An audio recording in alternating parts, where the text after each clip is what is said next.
Simple and easy money attraction spell to attract any sort of wealth or abundance to you.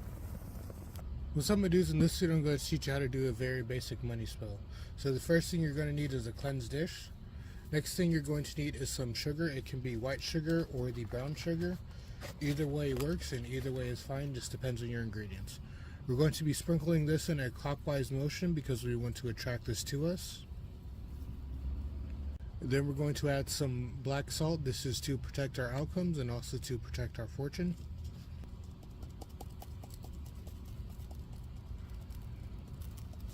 Then you want to take your petition and you want to write these specific outcomes that you're looking for and also the steps you're going to take to achieve that goal on the back. And then you want to wrap this around a piece of cinnamon. To wrap this, you could either use a piece of twine, a piece of string, or any sort of cordage that you have, as long as you bind it over it and then you tie the knot to seal the intentions. This is what it can look like when you're done. All you need is some of the cinnamon to stick out from either side and then the petition. And in the middle, I just did a simple square knot. If you would like to know how to do specific knots, then you could just look that up, but this is just a square knot. Then you want to place it into the center of the ingredients. Add some lighter fluid.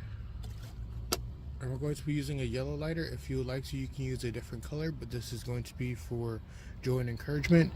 And as this is burning, make sure you have a fire extinguisher or anything that's fire safe around it. This is fire resistant, so it's not going to burn.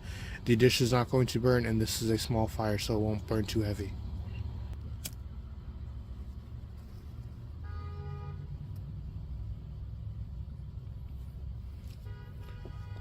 As this is burning, you want to focus your intentions on the outcome that you want and give gratitude.